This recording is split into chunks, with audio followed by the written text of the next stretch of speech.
Michael, we are live. Good morning, everybody. Buenos días a todos y a todas, and welcome to another in a series of Inter-American Dialogue events focusing on the current crisis in Central America that has given rise to a migration crisis and also a crisis on the U.S.'s southwestern border, which has become a very salient issue in U.S. domestic politics.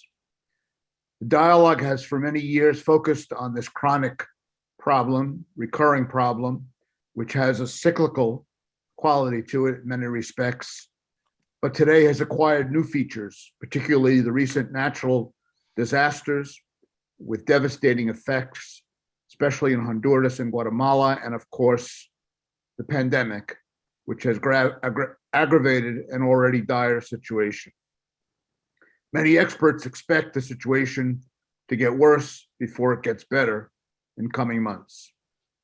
We're very pleased and proud today to partner with Creative Associates International and the International Organization of Migration. I want to give special thanks for organizing this meeting to Manuel Orozco, who directs the Center for Migration and Economic Stabilization at Creative Associates and is also a non-resident senior fellow at the Dialogue. Today, we plan to explore a variety of questions with an outstanding panel and also engaging hundreds of participants who have joined this event and who obviously have keen interest in these issues. The Biden administration has, of course, made attacking root causes the main drivers of migration as one of its highest policy priorities and has pledged some $4 billion in aid. As we know, Vice President Kamala Harris is in charge of the administration's effort and plans to travel soon to Mexico and Guatemala. We'll discuss today how the administration should use those funds most productively, what should be the most important emphases of aid, and realistically, what is likely to be accomplished in the short, medium, and longer term. Should the cooperation be focused on governance and anti-corruption issues, as many argue? What about economic stabilization? Should that be the most urgent priority?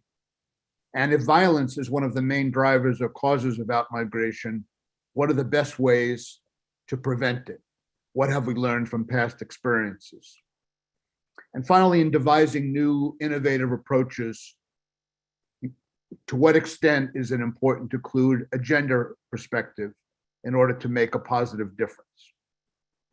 In addition to Manuel, who will lead us off this morning, will be the first speaker, we are privileged to have four other distinguished panelists. Andrew Selee is the president of the Migration Policy Institute and is recognized as a guru on migration policy and also has deep and vast knowledge of the region. Eugenia Brizuela is the former Minister of Foreign Affairs of El Salvador, and she serves on the board of directors of INCAI, and she joins us virtually this morning from San Salvador. Paola Zepeda is the regional project coordinator of the International Organization for Migration, and she joins us based in Costa Rica. And finally, we will have some concluding comments by Pablo Maldonado. He serves as the Chief Operating Officer at Creative Associates International. Before we begin the session, I want to remind everybody that participants can submit questions using the Q&A feature in Zoom or by emailing meetings@thedialogue.org. And also to let people know that we have interpretation, we have simultaneous interpretation that's available for this webinar. You can change your language channel by clicking the interpretation icon at the bottom of your Zoom screen. You could choose between English, Spanish, or the original audio. I will be asking all the participants some questions, some general questions, and then perhaps some follow-ups. We will then open it up to participants and receive your questions and comments for our panelists before turning it back to Pablo for some concluding remarks. So with that, I'd like to start with Manuel and ask Manuel if he can help us put the current situation in some perspective and context. You've been traveling a lot recently to the region. What are the dimensions of the current migration from Central America as you see them? How do they compare to previous moments? And what are the main risk factors that you've identified that are causing this phenomena? And perhaps you can suggest a few ways that might be most effective in addressing the crisis. So with that, let me turn it over to Manuel. Thank you, Michael, and good morning, everyone. I think let me start with the last question as a conclusion and then build up from top. I think the critical solution to the region in Central America is a significant investment in human capital on the informal conditions in which migration occurs, but also the informal structure in which the Central American economy functions that provides very low productivity, very low levels of productivity, but also in the informal nature of the financial stocks that exist in the region that don't allow to really increase investments in their home countries. I think there are three main dynamics that are currently justifying why we need to focus on human capital, on people, and they have to do, first of all, with the persistency of migration. Central American migration is not new. It has been happening, but since the 2009 period, it has experienced a significant outflow of people equivalent to 1.5% of its population. There are 33 million people in the three countries of Central America. And of those, we basically have an average of 450,000 people getting out of the region every year since 2009. The significance of that, it has different dynamics to it, different determinants, but the identifying the magnitude of the volume of people getting out is the first step to understand that we're talking about significant economies of scale. There are more people getting out of Central America than the annual increment of the labor force in those countries. And between 2009 and 2021, we're witnessing a third wave of migration that will exceed at least 500,000 people getting out. Homeland Security estimate that might reach up to 1 million people from the Northern Triangle. The conservative number that I have estimated is about 600,000 people. Half of them are adults. The other half are minors. Now, this is an important issue because you're already pinpointing to the fact that we have a consistent number of people that get out of Central America in large numbers. The second element that shapes the current context is that we're talking about a region that basically is on the edge, lives on the edge in the regular context. And this is, we were talking earlier with Mayu, that saying, El Salvador is a society that gets up, fights, and goes back into a crisis. We say in Spanish, this is a region that has la piel curtida. We have developed a thick skin that we don't realize how difficult things get until they are exacerbated by a particular crisis. And so you have weak rule of law, high levels of corruption, the problem of violence that goes ups and down, and in an ecosystem of organized crime that has largely economic dynamics, a very low performing regional economy because 3/4 of this labor force are in the informal sector, we don't generate more than 2 minimum wages of income. And in addition to that, you have the persistency too of natural disasters that started basically to increase on an incremental process since 2000. Perhaps the drought in Guatemala in 2000 was the first sign of a worsening situation with regards to the environment in the region. And now the third element that is shaping what's happening in Central America, it's perhaps the exacerbation of two main crises, the pandemic and then the hurricanes. Within this, we have a strong transnational context. There is a demand for foreign labor in the United States, but there is also a very deep, strong transnational ties between Central Americans and the United States. In fact, one just illustration of those ties is the sending of money home. remittances were practically the only macroeconomic indicator that had a positive impact in 2020 in the middle of the pandemic. But now, the combination of the pandemic and the natural disaster have exacerbated things that are the critical determinants of migration. In practical terms, what we see is that people who are in the informal economy, unemployed, who suffer damages. We did a study in Guatemala and Honduras, and we found out in the case of Honduras, for example, that at least 25% of households had their home damages and lost jobs because of the hurricane. That's on top of the job losses from the pandemic. And so the economic conditions are the key material circumstance affecting people's decision to migrate. But then there is also another issue, which is the more aspirational one. People see very little opportunities moving forward in the future. And that grim expectations of the future become another factor that increases the risk-taking propensity to migrate. So all these dynamics point out to human capital. And that's why the focus on investing in human capital, leveraging, for example, in foreign savings of migrants through remittances by increasing the formalization savings ratio in the region and mobilizing that capital into investments to formalize the informal sector, which is largely unproductive, will have a direct effect in mitigating migration, but also in increasing economic growth. But at the same time, we believe that because there is a demand for foreign labor, particularly in key sectors of the US economy, construction, the hospitality industry, services in the retail segments, it's important to focus also in strengthening a visa program focused on the H-2B through innovative ways. And one way that can be is introducing, for example, like a lottery program with the odds ratio of 1 to 10.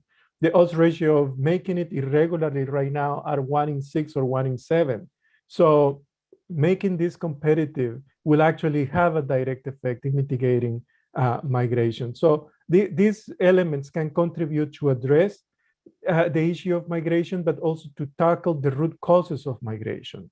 And in the end, you can set the region in a path forward to modernization in a region that has struggled to deal with the realities of modernity. I mean, the transaction cost of living in the global age in Central America are significantly high. I use the example of the internet, for example. The cost of the internet for every household are at least $20 a month in a household that makes $350 a month. So they are prohibitive costs when you're capturing all the other elements in your monthly budget. So the 15% of your income just for internet use is just extremely expensive. So the transaction costs need to be lowered by increasing competitiveness in the region. And that is done by investing in human capital. And in return, you will make migration less likely. Thank you. Great. Thank you very, very much, Manuel, for getting us off to a great start and for your very interesting comments. Let me turn now to Andrew and perhaps ask him maybe to respond to whatever some of the comments Manuel made, but also maybe to focus a little bit on the United States and what he regards as what you regard, Andrew, as the key elements of what a regional strategy should be. I know that you've had an opportunity recently to brief the vice president and to share some thoughts, and maybe you can tell us what you highlighted and what your what advice or guidance you offered, and also if you could talk about whether we should think in terms of a short-term kind of focus horizon and a longer-term development focus as well, since there is there's immediate, as Manuel said very eloquently, immediate concern about just relief, and then there's a longer-term development strategy. So we'd be interested in your thoughts about that. Thanks, Andrew. Thank you, Michael. No, that's great. And Manuel, thanks for the invitation to be here. And thanks to the dialogue and IOM and Creative Associates. I think Michael and Manuel have laid out both why this is an ongoing issue. It's not a sort of border crisis that's happening right now. This is a larger issue that's been going on for more than a decade now, where we've seen recurrent surges of people coming to the border, but it's been ongoing for a long time, right? I mean, the numbers, we gets our attention when the numbers go up at the border and it becomes a news story.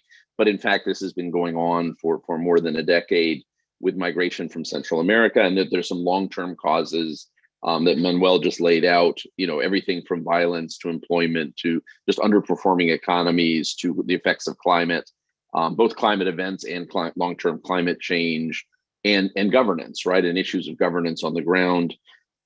These are, Ariel Ruiz, my colleague at MPI, and I wrote something that says, something keeps happening. When you have a border surge in 2014 and 2016 and 2019 and 2021, you should probably think that there's something else going on here, right? That this is not lightning keeps striking in the same place. We should probably figure out what's going on here, right? Or move. So this is really a chance. I think this is a wake-up call sort of on the fourth round for us to think, okay, what are the long-term issues? And I think the administration is taking that focus, as near as we can tell, they are at least saying the right things about the Biden administration and wanting to take a longer-term approach than perhaps we've done in the past, which is great to see. And Manuel's diagnosis, I think, was spot on the long-term, what needs to change in the long term. I would just add something that Manuel talks about a lot also, is that these are different situations, right? I mean, we talk about the Northern Triangle as though it were, a single region, and certainly these are neighboring countries, and there are similarities, but there are significant differences as well, right? I mean, these are, El Salvador, we're seeing much less migration, not nothing, but it is much less than Guatemalan and Honduran migration, and Honduran numbers seem to be overtaking Guatemalan numbers, which was not the case before. Guatemala was the source of most of the people getting to the border. It looks like, at least in terms of families, Hondurans are the big number right now. Adults are a different thing. There's a whole other calculation going on with adults. Adults are a large number. They tend to be sent back. And there are a lot of Mexican nationals in the number of adults. And we're assuming that the number of Mexicans is an anomaly, which I think it probably is. It's a question of the fact that it was a really bad year in Mexico. Mexico's economy contracted between 8 and 9%. And there's underlying violence in many parts of the country, but also there were some changes in policy that eliminated the penalty for recidivism. But we should keep an eye on Mexico, because once things start, it's possible that they continue. So our narrative, which has been, the number of Mexicans has been dropping since 2007, which was correct, certainly until last year, might change. I don't know. We just have to be observant of this. So taking up Michael's challenges, they're the challenge on to talk about, the difference between the long term and the sort of short and medium term. The long term, I think Manuel has laid out very well. I mean, need to address governance and rule of law issues, need to look at how the economy becomes more productive, more inclusive, that employment and income increase. I would say there's an interesting piece out at the Wilson Center today by Richard Feinberg looking at trade policies and how manufacturing is connected among countries in the Caribbean Basin, that we should think about also. Climate adaptation and climate mitigation matter. And we have seen the US government create a task force. This has been announced in USAID focused on Central America. That's a big deal. The vice president is focused on this as well. The State Department is. I mean, so there's good signs that the U.S. government is looking at the long term here. And I would also say, something that I know Manuel talks about a lot, it's important to think about migrants as part of the solution for the long term, strategies as well. And particularly thinking about remittances.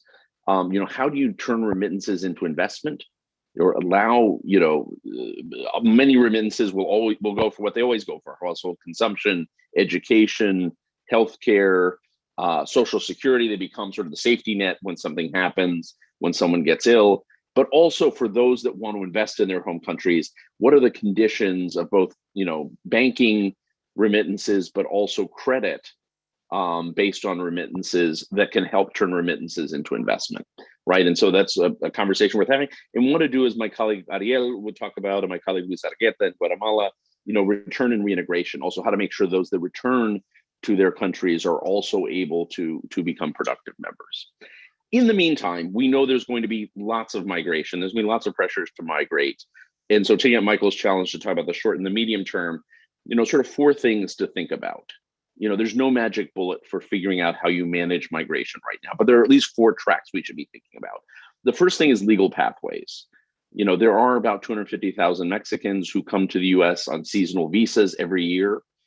There are thousands of Mexicans, tens of thousands of Mexicans who get green cards through family reunification because the Mexican population in the US is both big, but also well established. And so there are a lot of people who have residency, permanent residency, and citizenship. There are lots of ways that Mexicans come legally to the United States right now. This is not true for Central America. Last year, there were about 5,000 temporary visas for Central Americans, 8,000 the year before that, which was the high point.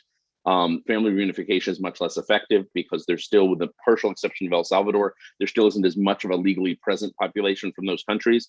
It just means that there aren't legal alternatives, right? And so what Manuel said, I think, is crucial, which is how do we begin to create those legal alternatives that are cheaper, safer, even if you don't get it the first time, there's a lot, but there's a line to get into, right? A line you can get into, and even if you don't get it the first time, or you have to wait for a couple of years before you're chosen, you have a real legal option as an alternative to an irregular journey, right? And we have to create that possibility for people if we know that there's going to be migration pressures.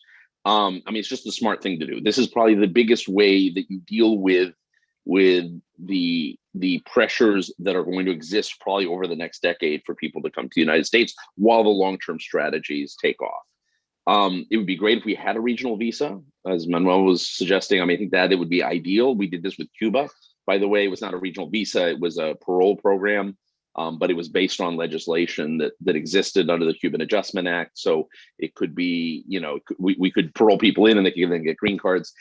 We can't do that with Central America, but Congress could obviously legislate a regional visa.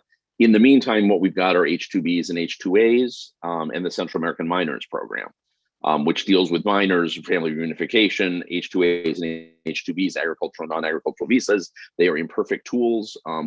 You saw the administration yesterday reserves, say that they're going to reserve 6,000 H-2Bs for the non-agricultural visa for Central Americans. That's a good start to create a line.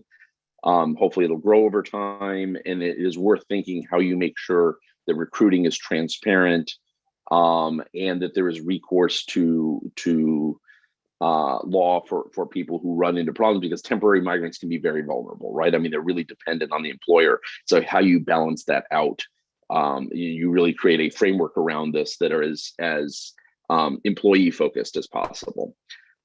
Central protection pathways are the other area. We know a lot of people are leaving for reasons of violence. Obviously, turning on the U.S. asylum system, a reformed U.S. asylum system, as my colleague Doris Meisner has talked about, and I think the administration is working on this in some way to fix the asylum system.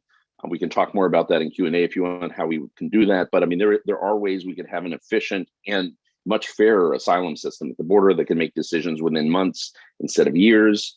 And still has access to, provides people access to counsel, provides people access to appeals, but really makes decisions in a timely way. We should also be thinking about how we protect people within the countries. There are organizations like Cristo Sal doing this work on the ground, organizations in Mexico as well, trying to protect people before they migrate. We should be supporting those efforts. There are internal displacement laws in El Salvador and Mexico, and one on debate in Honduras. We should be thinking about using the refugee system. I know the administration has said that they're looking at ways of doing this, what they've called regional processing, but basically identifying people in danger and putting them into the refugee program before they have to flee the country and apply for asylum somewhere else. This is the kind of thing that can be done as an international effort where Canada and Mexico are crucial partners. Bring Canada and maybe the European Union, some of the countries in the European Union. We should be supporting Mexico and Costa Rica that have borne the brunt of protection in their asylum systems. We should be doing a lot more to help them integrate people as well as process people in the asylum system.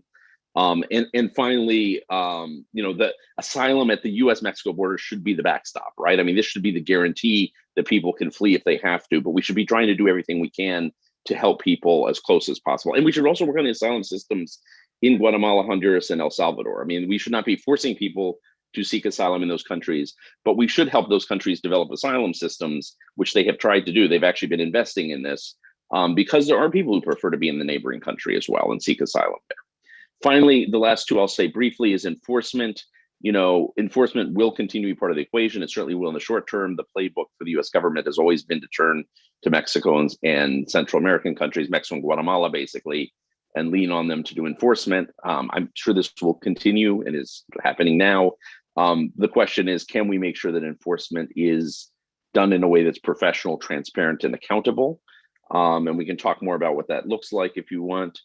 And also, can we use enforcement, the change in mentalities to use enforcement, not as the lead measure we have, but as we create legal pathways and protection pathways, use enforcement as a way of making sure people use those pathways, right? Of creating the incentives that, yes, even if I have to wait a couple of years to get a work visa or to go through the Central American Minors Program, it's better because it is in fact hard to get to the US. I mean, you continue enforcement for that reason, but if you have legal pathways, hopefully enforcement becomes lighter over time. It becomes a lighter lift because people in fact have alternatives, and all you're doing is sort of making sure you have the incentive there. And finally, I'm sure others will talk about this, but what development efforts? Development is a long-term question, but what development efforts and what efforts on rule of law would have short-term payoffs as well?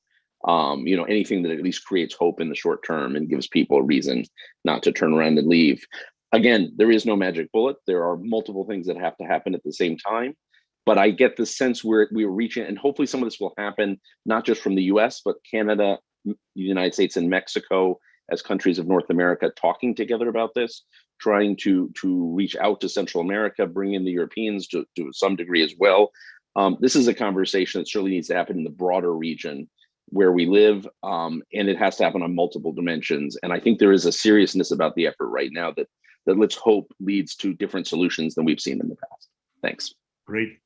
Thank you very much, Andrew. That was excellent. Really appreciate it. I'm sure there'll be a lot of questions and we'll follow up on some of those issues in our discussion. Let me turn now to Mayu and a perspective from the region and sort of try to get you to Mayu to share with us your own thinking about what can be about the partners in the region and what they can be expected to do as part of an effort to try to address these serious problems.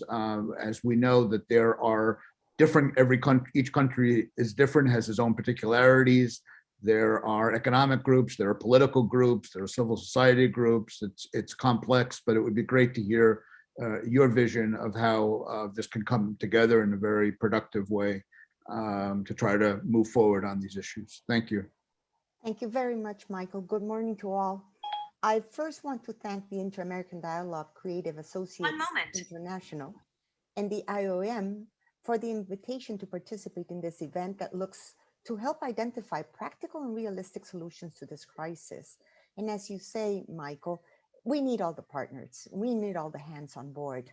So I believe it's important for me, for these introductory words, to highlight 2019's Creative Saliendo Adelante study that revealed that there are three key factors that drove migration intentions then.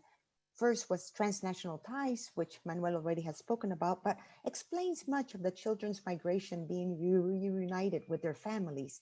Also victimization, which is highlighting exactly what others also have talked about, which is crime and violence. But the third element was economic situation. And in the 2020 study, the role of crisis has exacerbated the economic drivers of immigration. So as a result of the natural disasters in 2020, we find then that transnational ties and victimization have taken a backseat to the economic reasons for migrating. So allow me to focus my remarks looking for practical and realistic solutions to foster our economic recovery. Others in the panel have touched and will touch more on what is definitely a necessity, which has to do with the rule of law and focusing on security. But let's look at what the loss of income due to working less for the job loss or for savings being consumed during the pandemic and during the natural disasters, they have an impact of even going to the point where people did not have food due to economic insecurity. So it is important to consider a strategy of economic stabilization. And here is where I would like to bring Manuel Orozco's recent paper on migration, the economy and remittances, because I do believe that the whole of Central America would greatly benefit from an alternative approach to economic growth and development. As right now, as we were speaking and listening to Andrew in regards to his last comments on development, because that is what is going to spur economic recovery, growth, and curb the migration tendencies. So aspects like leveraging remittances. I recall when I was president of Banco Salvadoreño, and together with Manuel decades ago, we established a credit system based on the fact that if you had received 6 months of continuous remittance, we could then leverage a credit, a bank credit. But unfortunately, it's still too feeble.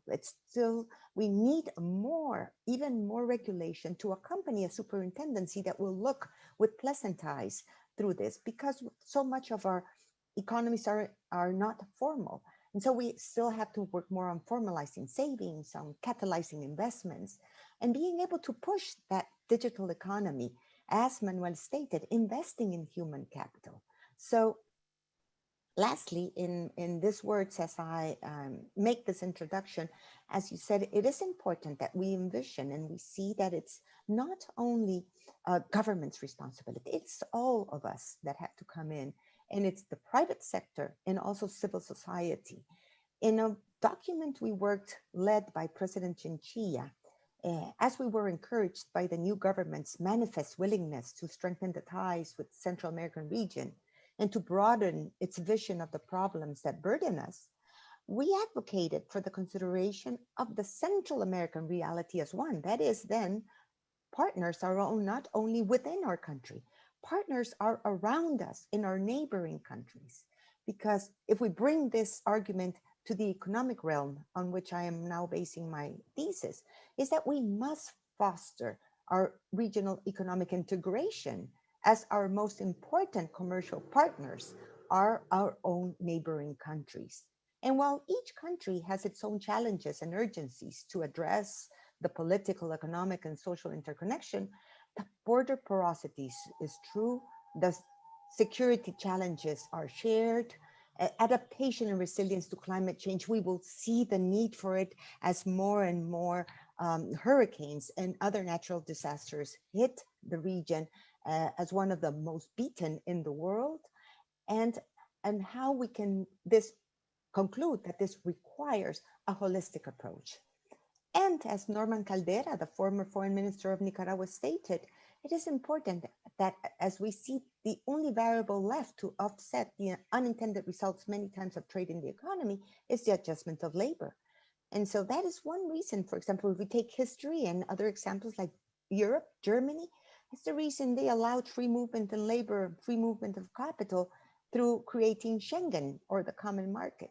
So let's think about not only local actors and local allies, but also the regional partners, as well as the United States and other countries who have an interest in supporting the development of our countries, the usage of free trade agreements as tools to generate more jobs. And free trade agreements we not only have with the US, but the region was one of the first to be able to foster an agreement with the European Union and others around the world.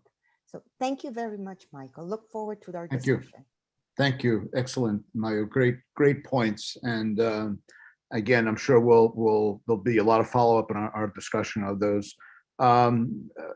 Let me turn now to Paola, ask her to share some thoughts on what she's heard and a perspective perhaps on the role of gender and development in this whole migration dynamic, this whole migration situation. We know that half of the migrants that leave are women, and that women also receive about 2/3 of the remittances as heads of households.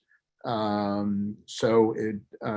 are some ideas and specific policy proposals and concrete actions do you see as being useful given these circumstances? Paola.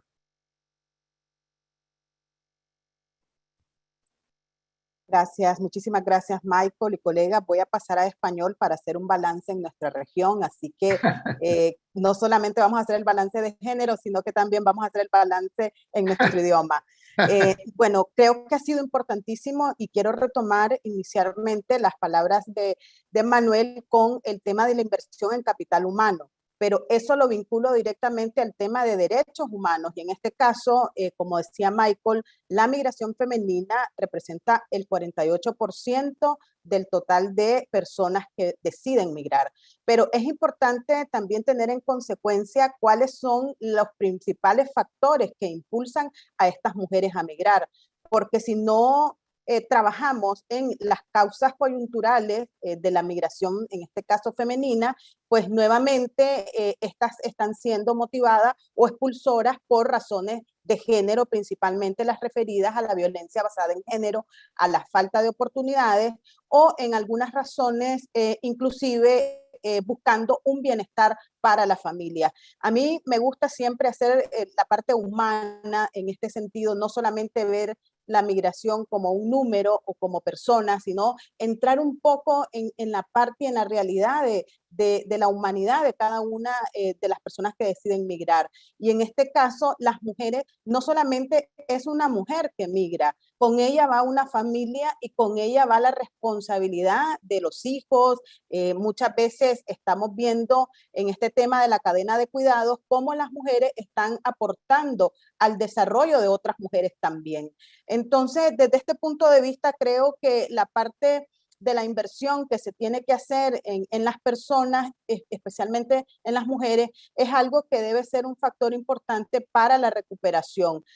Vemos de que, ya lo decía Mayu también, y creo que también lo decía Andrew, cómo ha impactado básicamente no solamente los factores coyunturales que ya teníamos de hace una década atrás, sino los nuevos factores como la pandemia y como los cambios climáticos o las afectaciones por razones climáticas, que en este caso es uno de los factores también que en el futuro va a tener mucha repercusión en la migración.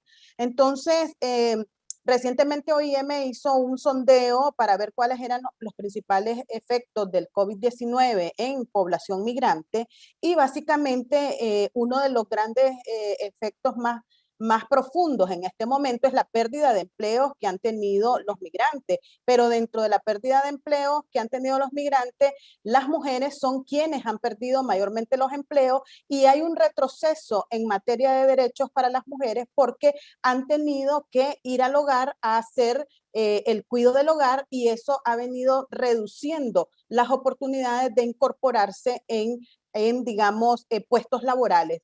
Entonces, esto genera una mayor presión económica porque los aportes que las mujeres estaban haciendo, pues básicamente se han disminuido dentro del hogar y la familia y esto trae algunas otras consecuencias, como por ejemplo decíamos la violencia basada en género que se vive dentro de la familia, dentro del hogar y cómo esto está también repercutiendo en las nuevas generaciones, en los niños y niñas que están, digamos, en este caso, sin falta de esa oportunidad. La OIM promueve los vínculos fuertes entre la migración y el desarrollo y básicamente algunos de las esferas más importantes que pudiéramos mencionar en este caso, estamos, digamos, impulsando todo lo que es alentar al máximo las oportunidades socioeconómicas mediante el establecimiento de políticas migratorias orientadas hacia el desarrollo. Creo que ya lo hablaba Mayu, me gustaba muchísimo cuando hablabas de las oportunidades que se pueden hacer en materia de inclusión financiera de las mujeres en este caso, y esto lo refiero efectivamente a que son las mujeres quienes reciben y quienes envían con mayor periodicidad el tema de remesas. Entonces, si se logra hacer programas de inversión y programas de incentivo para la inversión de la remesa, o bien programas donde se puedan hacer mayores iniciativas de inclusión financiera para las mujeres, pues obviamente creo que los resultados serían, digamos, mucho más beneficiosos en materia de desarrollo económico. Luego, hablando un poquito sobre el cumplimiento de iniciativas que movilicen los recursos financieros y las competencias de las diásporas. Es muy importante la inversión y la participación en el desarrollo, tanto en los países de origen como en los países de destino, porque básicamente aportan beneficio a ambos. Luego, en el tema del desarrollo y la rehabilitación y la reconstrucción en países de desarrollo cuyas economías están en transición o son economías emergentes que básicamente en algunos casos todavía vemos situaciones de conflictos, vemos situaciones de violencia. Entonces, poder trabajar las causas estructurales que promueven o que muchas veces impulsan la migración es clave en este caso. Y luego estamos viendo que también el tema de las políticas que fomenten los servicios de transferencias de remesas a migrantes, porque básicamente en este sentido y hablando de los ODS, justamente de no dejar a nadie atrás, es importante que podamos también tener en consideración que las transferencias de las remesas muchas veces son muy complicadas a través de los mecanismos, digamos, mecanismos oficiales, y que mucho de la remesa pues se está, digamos, en algunos casos enviando a través de las vías que son más caras, menos eficientes y que además tienen mucho riesgo.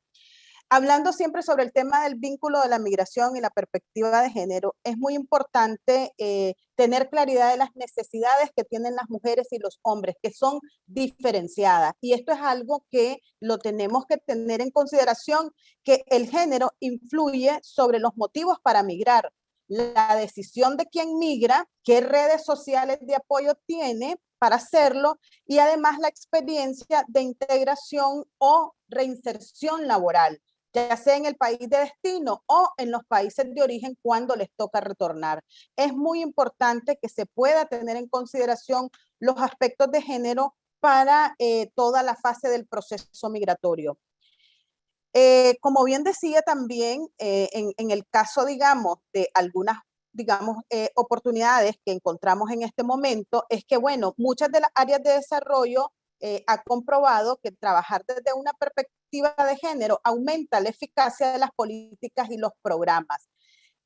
Por tal razón, es importante tener en cuenta que no hay desarrollo si no hay igualdad. Y esto también lo tenemos que reflejar en el aspecto de la migración. No podemos pensar en políticas migratorias o gobernanza migratoria si no estamos pensando en políticas de igualdad de género y poder hacer una incorporación de las mujeres en toda la toma de decisiones o las propuestas que se están haciendo para poder hacer una recuperación efectiva y poder garantizar los derechos de las mujeres que muchas veces se miran violentados por la forma en que se hace el proceso migratorio. La manera en que las mujeres migran en algunos casos, digamos, hablando de la migración irregular, esto atenta contra los derechos y contra cualquier oportunidad que la mujer pudiese tener. Por último, me gustaría reflejar, digamos, que es muy importante que la segregación de los mercados laborales. Creo que por ahí alguno de ustedes mencionaba, y cuáles son las oportunidades reales que las mujeres están en este momento ocupando. Sabemos que en la mayoría de los casos, muchas de las mujeres migrantes están dentro de la cadena de cuidados y están dentro de las labores domésticas, están recibiendo salarios menores que los que reciben los hombres, pero sin embargo la periodicidad o la frecuencia con que mandan las remesas es mucho mayor que los hombres. Entonces, justamente acá también sería importante que a largo plazo pensemos en hacer, digamos, programas que vayan dirigidos a las necesidades que tienen las mujeres. Y por último, creo que los sectores que se caracterizan también por condiciones laborales difíciles, especialmente aquellas trabajadoras que se encuentran en situación de irregularidad, es importante promover, digamos, todo lo que estamos hablando, canales de regularización que le garanticen los derechos laborales a las mujeres también. Muchas gracias. Okay. Muchas gracias, Pablo. Excelente. Muy buenos puntos y muy valiosos y importantes de debate. We're at 10 o'clock, and I had a number of follow-up questions for our four excellent panelists, but I think we have about 400 people who are listening, who are tuned in. And so my suggestion is to go to some of those questions for our panel and now, and then before we turn to Pablo for some concluding remarks. I'd like to start with a question from Keith Mines, who is Director for Latin America at the U.S. Institute of Peace. And really for all the panelists, we hear a lot of the term elites in the region today.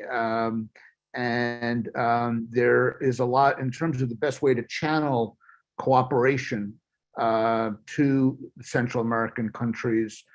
There's an emphasis on civil society, on collaboration with civil society, with basically with the understanding that governments are, in some of these countries, are pretty problematic partners. And so the question really is, is there a way possibly to really bring about sustainable positive change in countries without engaging governments, although they may be less than perfect partners, and there may be serious problems in corruption and criminality and other issues that we know of. Is there really a way to effectively tackle root causes without engaging governments, business community, and others that can be considered kind of in the category of elites? So if you want to tackle just be good to get your perspective on this issue of elites, which is a word that's bandied about a lot these days, and kind of break it down and see what you think. Let me ask Manuel, and then perhaps the others want to weigh in as well. I think it's, as with everything, there is a little bit of truth to the statement, but there is a lot in between that is very inaccurate. I think the short answer is that there is no way you can work on any type of strategy without governments. Now, there are ways, however, that you can introduce tools of fiscal and financial integrity that tie both the private sector and governments in ways that you can prevent corruption from happening, or more importantly, in practical terms, we're talking about political and economic favors. And one of the areas where you have a significant point of opportunity here is through the financial sector. The Central American financial sector is quite robust, very law obedient in practically all segments of performance of their business, and they are very compliant with the regulatory environment vis-a-vis governments. So strengthening the integrity of financial and fiscal performance will actually be a very good way of entering through an appropriate mechanism to cooperate between the elites and governments and share the risk of investing in economic development. Mm-hmm. Great. Andrew, you have any thoughts on that?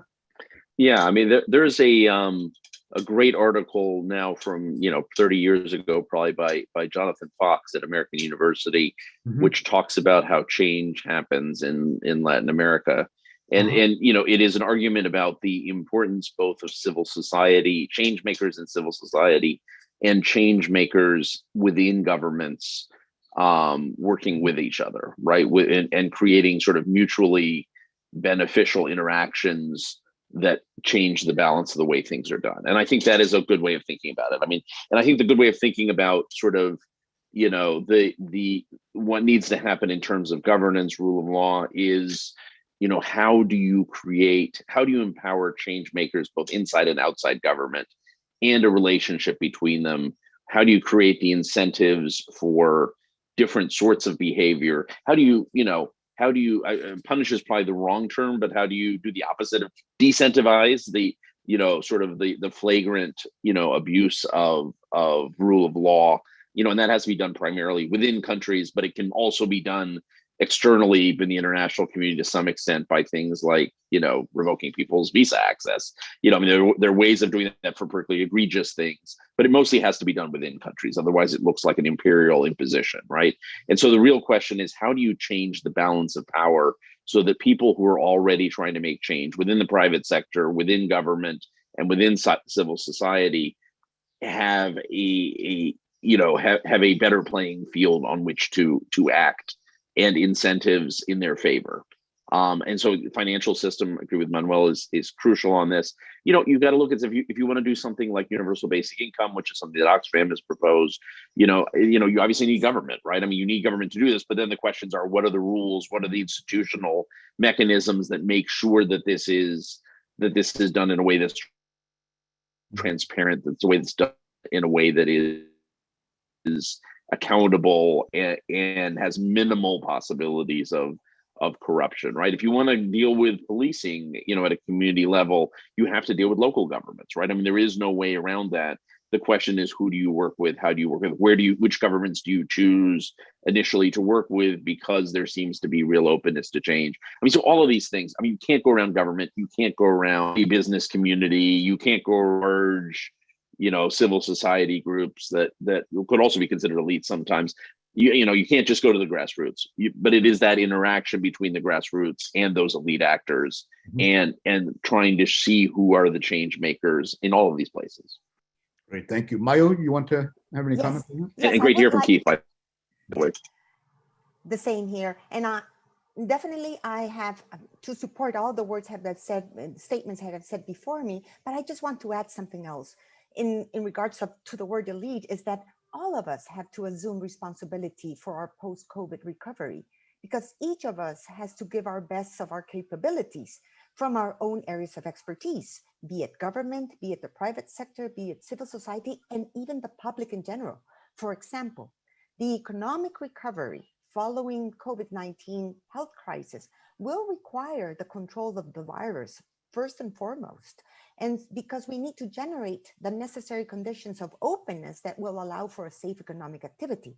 So government here in El Salvador, for example, has done a fantastic effort in bringing enough vaccines to the country so that we are en route to achieving herd immunity. But what does it require? It requires that the majority of the population vaccinate and respect health measures as wearing masks and social distancing. So even though you would say a public is not an elite, well, yes, but they have a responsibility. They are, and they are our final objective. To me, those who have the most are also called to greater efforts. And if I just take, for example, business sectors in the country, many have striven, and we have seen, their efforts in generating jobs, but we still fall short. We're not only battling COVID effects, we're also battling natural disasters, devastating effects as we have seen it. And this even highlights the hurricanes, the rural areas, especially the municipalities that rely on subsistence agriculture. So what is it we have to do? Everyone in these regional elites should consider contributing to a systematic economic stabilization approach that will tap into all of economic sectors beyond the economic enclaves that we've seen mostly, which is tourism and agriculture. So it is important that we quickly adapt to these new processes associated with digitalization. And here is where also intellectual elites can come in and participate in bringing in this clarity in regards to where we move our economies and where is it that we mostly invest in our people, in the human capital and the training. Thank you. Great, thank you. Thank you very much. Pablo, do you have any thoughts on this, or we go to Paola? You want to add anything, or we'll go to the next question?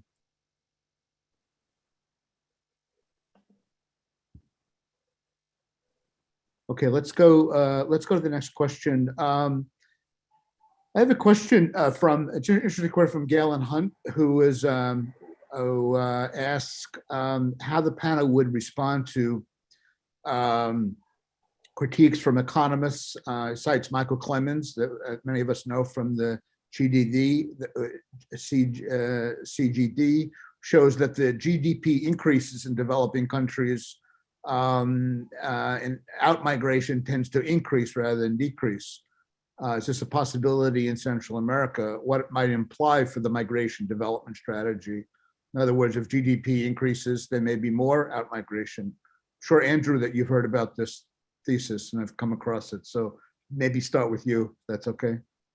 What do you say? I think we need, Michael has done great research on this, Michael Clemens, and highly recommend to you his work on this and his forthcoming book. Yes, and there's been others, Hein de Haas and others have looked at this as well. It is, well documented that migration tends to increase until countries get to a certain level of development, at which point they, it doesn't, right? People reach a point, the Mexicos and the Turkeys of the world, where people stop leaving because they've achieved not what they want to in terms of development, but enough that most people feel that they have better options by staying at home.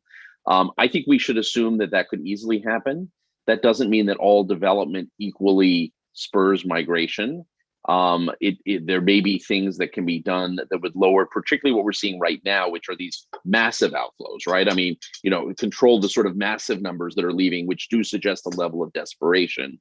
But we should assume that for the next decade, there will be people wanting to leave, even if things get better, right? We saw this in Mexico. I mean, we should assume that even as things may be on the way to healing, if you want to call it that, or on the way to maybe a point we could imagine 10, 15, 20 years from now, where the circumstances on the ground are really different for people, that there will be people leaving. And for that reason, we need to think of migration management, right? Development is not going to solve all of this. And so this is why we have to think about those legal pathways and the protection pathways. Great, thanks. Manuel, did you want to weigh in on this, or?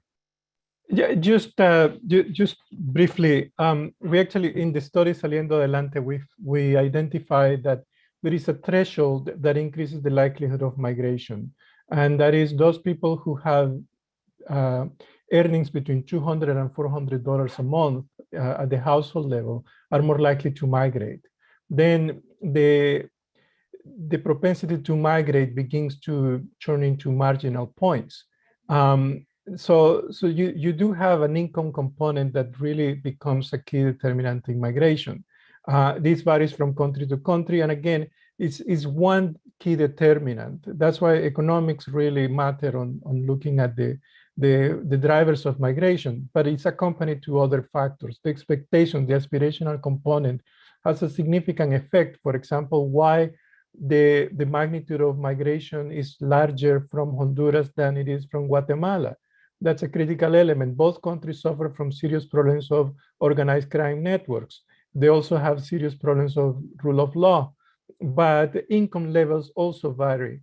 And the dynamic happening in Honduras, for example, where situations are so exacerbating that regardless of income thresholds, there are other factors that have to do with material circumstances are putting people out. So we're dealing with what I call global squatterness. People are just spreading out because there is nowhere else to go, but nowhere else to stay in the home country, but to go elsewhere. Mm-hmm. Great, thank you. Mayu, there's a question I'd like to direct to you, if I could, from Stephanie Melendez. She cites Manuel's mentioning the importance of investing human capital, and there are many factors at play that affect the access to jobs. But she asks, should we be looking at low-hanging fruit to make the tools of the CAFTA DR better vehicles for job creation? You referred to this a little bit. Maybe you can go a little bit more. And what are the opportunities there? With CAFTA DR? Yes.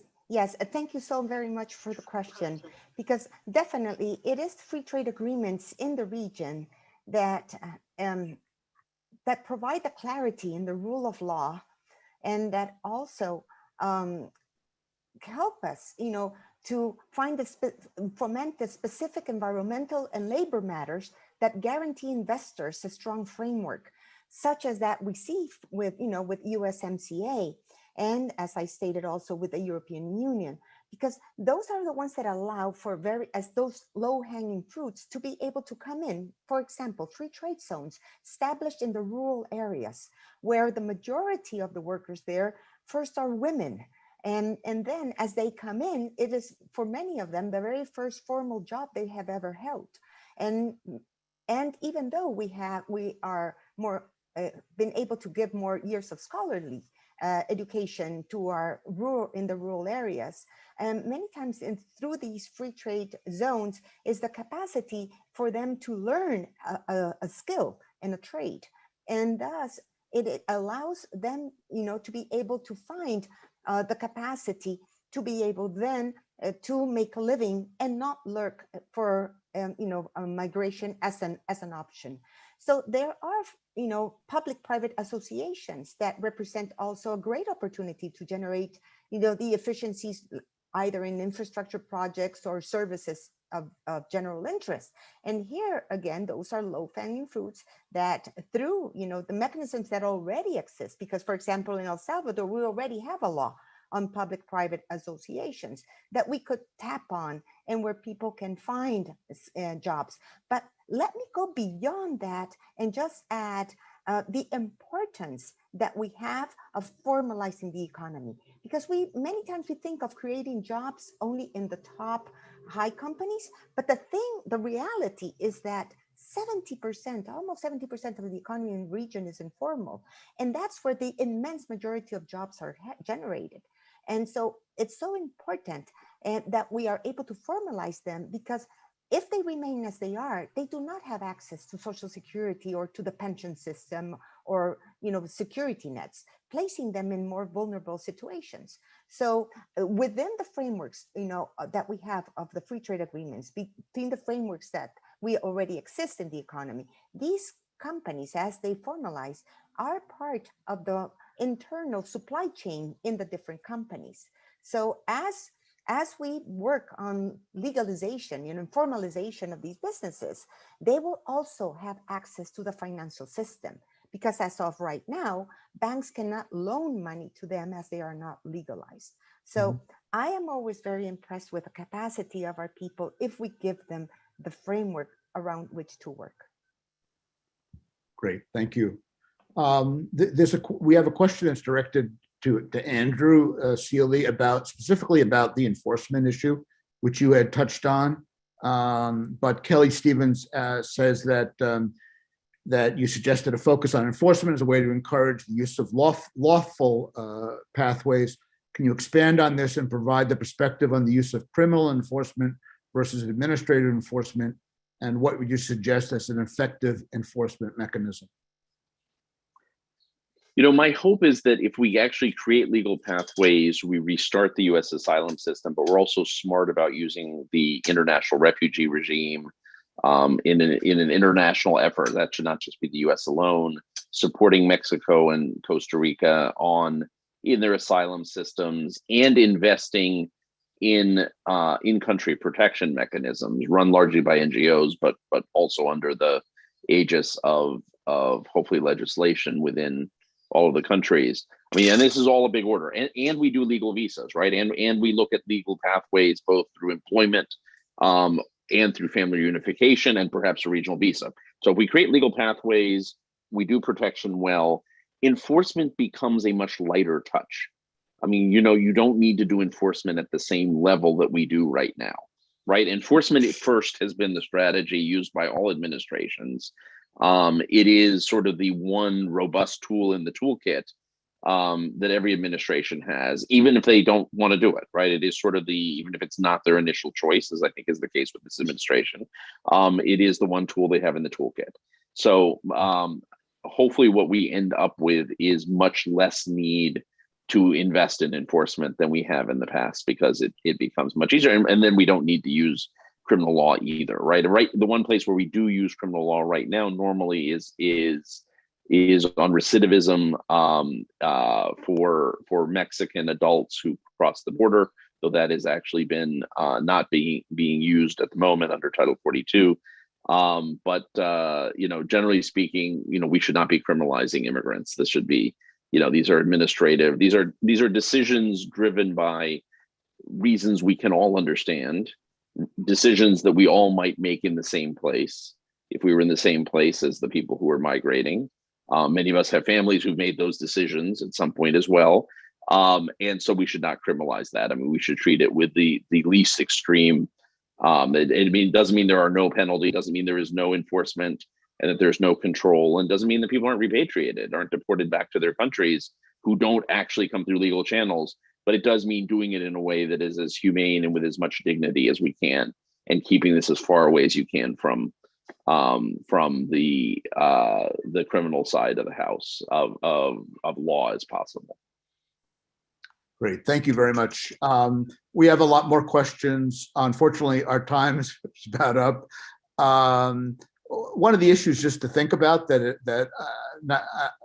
just to put on the table and out there, there are a lot of questions about, sort of the failure of the agricultural sector in Central America and whether we need more attention on that, and also complementary expertise now on the climate issue and the natural disasters that have been so devastating, and soil and a lot of these other areas that we're really to get at some of these fundamental drivers of migration. I think it underscores how important it is to engage a very broad community of experts in different areas to bring to bear their knowledge on this. Because obviously, I think one thing that's come out in the discussion and also in the questions is just how multifaceted and complex this issue is. And as we, now we're in the age of the pandemic, and we're with these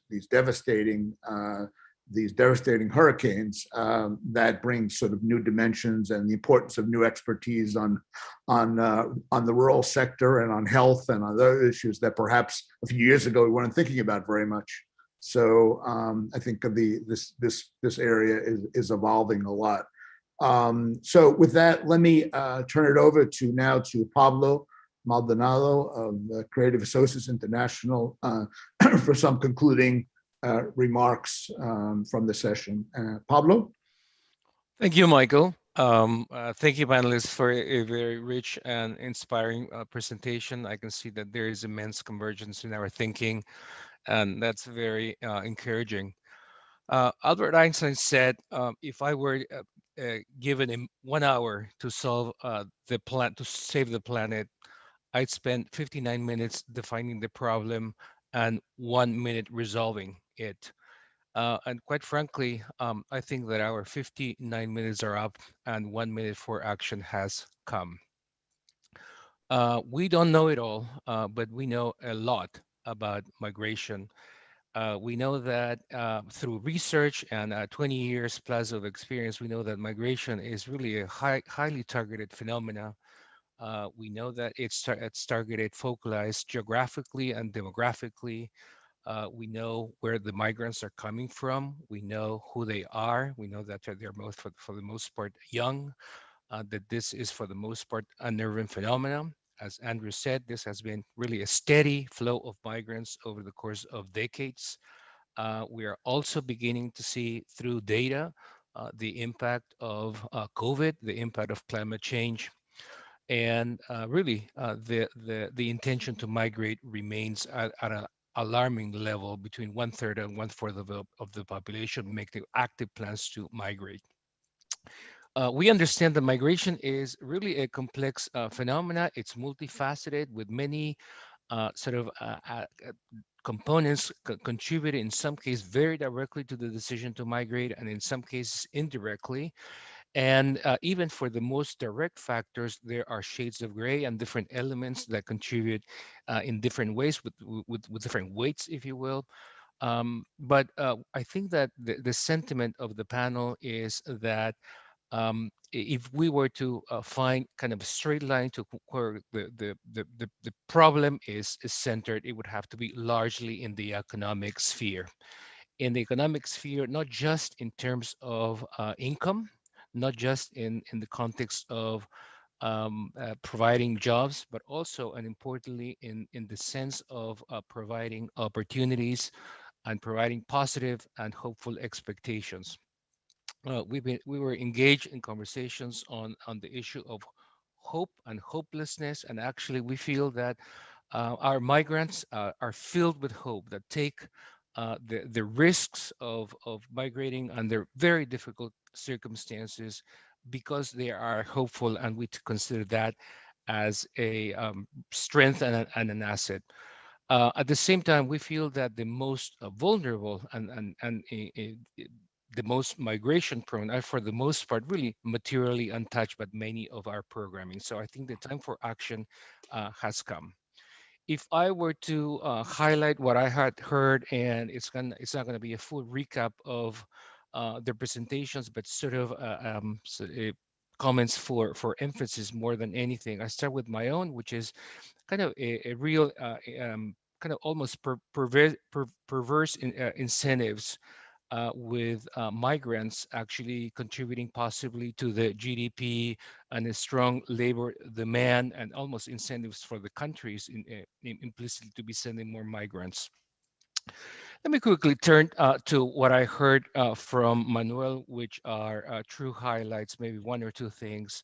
Manuel focused on the structural deficits of economies, migration at 1.5% of the population, which really speaks to a very, very high volume, a problem that has a kind of a dimension of scale and solutions for which we need to get to that are not one-offs, but need to be sustainable and built on the assets that we count on in the region.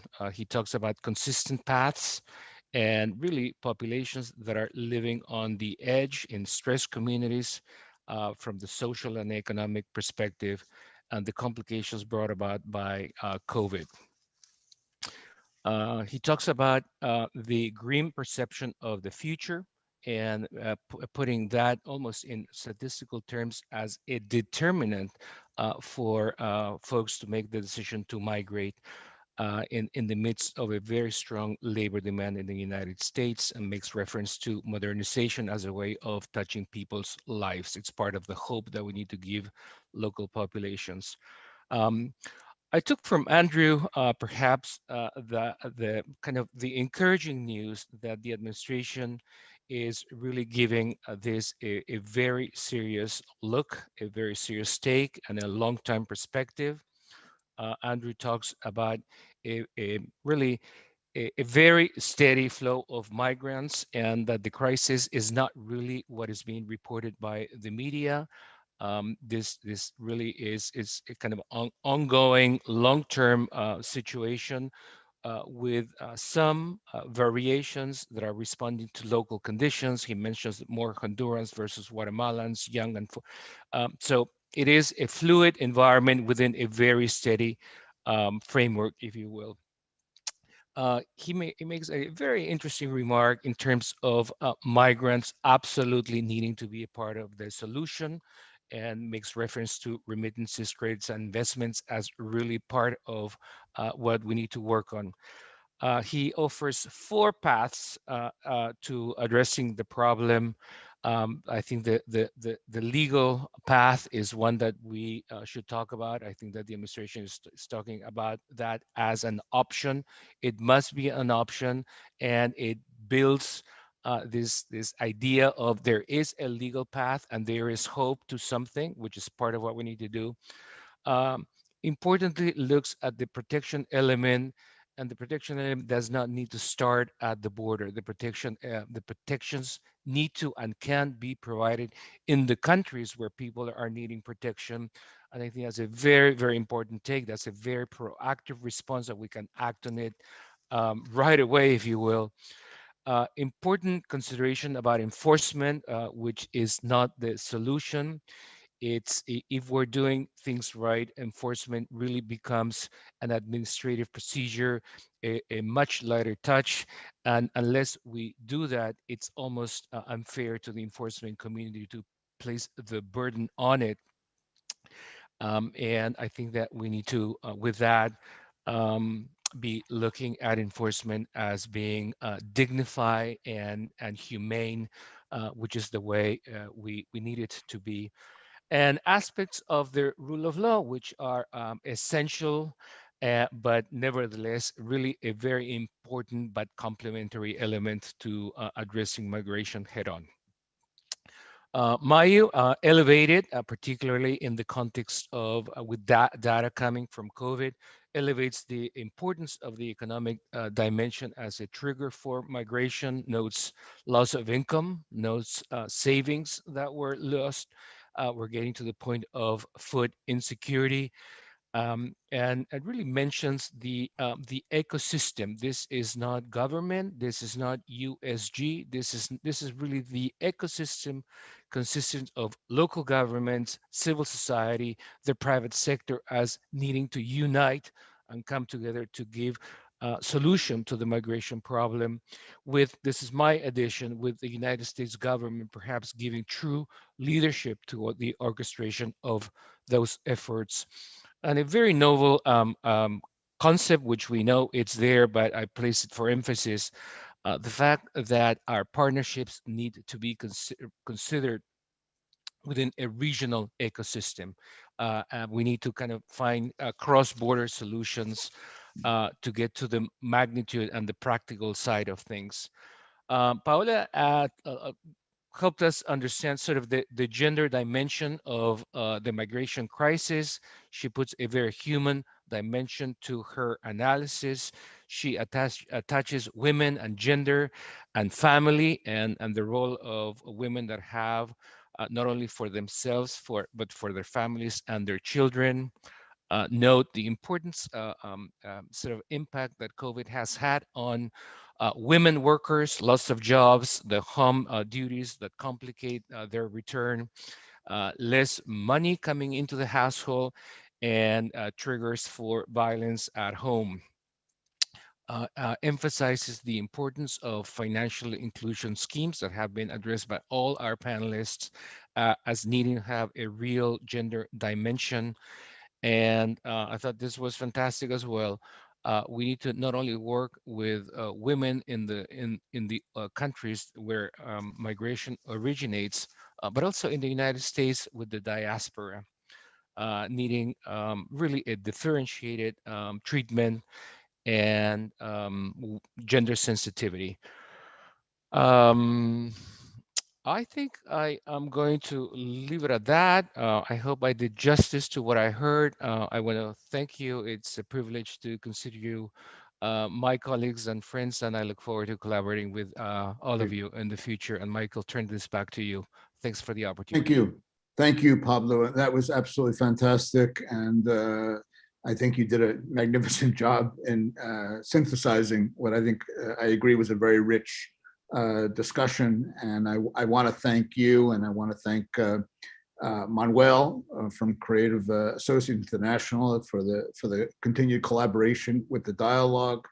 I want to thank International Organization for Migration and Paola also for the collaboration, and obviously to Andrew that we continue to work with very closely and rely on his expertise, and Mayu for your great contributions always. And we want to continue working with you on these issues because they're not going to go away. They're going to become even more important, and we need everybody's involvement. I want to thank all of our participants who tuned in today, and I apologize for not getting to all the questions. They were great contributions and many good comments as well. Thanks to those who did submit questions and comments. And finally, I want to thank special thanks to Gaston Ocampo, my colleague at the Dialogue, for all of his work and effort in organizing and coordinating this session. To learn more about future Dialogue events, I'd encourage you to visit the dialogue.org/events. And we have a number coming up, and of course, we'll be continuing to focus priority attention to this issue as well as it develops. So thank you all again. Please stay well, stay safe, and be healthy, and we'll be back in touch. Thank you so much.